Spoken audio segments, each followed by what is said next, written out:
तो जन्माष्टमी को हम लोग गोकुल अष्टमी भी कहते हैं। बहुत समय पहले मथुरा में कंस नाम का एक राजा रहता था। कंस अपने लालच और अत्याचार के लिए बदनाम था। जब कंस ने अपनी बहन की शादी वसुदेव से करवाई तब आकाश में आकाशवाणी हुई, कंस, देवकी का 8वां पुत्र तुम्हारा अत्याचार का अंत करेगा। यह सुनकर कंस ने गुस्से में आकर देवकी और वासुदेव को जेल में डाल दिया। एक के बाद एक कंस ने देवकी के 7 संतानों को खत्म कर दिया। और गोकुल में अपने मित्र नंदलाल की बेटी से बदल दो। तभी कुछ ऐसा जादू हुआ कि ताले अपने आप खुल गए और सारे पहरेदार गहरी नींद में आ गए। यमुना नदी का गहरा पानी वसुदेव की छाती से ऊपर नहीं गया और 10 सर वाले नाग ने वासुदेव को ढक लिया। जैसे ही वासुदेव ने नंदलाल के घर पर जाकर उनकी बेटी से अपने बेटे को बदल दिया और उनकी बेटी को वापस कारागार ले आए।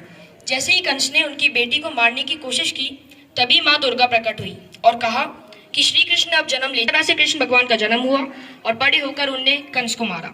नंदलाल और उनकी पत्नी यशोदा ने श्री कृष्ण को बहुत प्यार किया। तो ये थी श्री कृष्ण की जन्म की कहानी। इसलिए आज हम लोग जन्माष्टमी मनाते हैं। तो आज मैं आपके साथ 2 ऐसे लाइफ चेंजिंग लेसन्स या फिर मोरल शेयर करने वाला हूँ जो कि आपकी लाइफ कंप्लीटली चेंज कर सकते हैं। तो सबसे पहले मैं आपको एक कहानी बताना चाहूँगा। यह कहानी राजा द्रौपद और गुरु द्रोणाचार्य की है। तो पहली कहानी द्रोणाचार्य जिन्होंने कौरव और पांडु को पढ़ाया था, वो दोनों बचपन में एक ही गुरुकुल में पढ़े। बड़े होकर द्रौपद एक राजा बने और द्रोणाचार्य एक गुरु। जब द्रोणाचार्य द्रौपद से मिलने उनके महल गए तब द्रौपद ने अपने पुराने दोस्त द्रोणाचार्य के साथ बिल्कुल अच्छे से व्यवहार नहीं करा और द्रोणाचार्य को भिखारी कहकर वापस भेज दिया। कुछ वर्षों बाद जब कौरवों और पांडवों ने द्रोणाचार्य से अपनी गुरु दक्षिणा मांगी तब उन्होंने कहा कि जाओ और राजा द्रौपद का आधा महल हड़प लो। और वही दूसरी कहानी कृष्ण और सुदामा की है।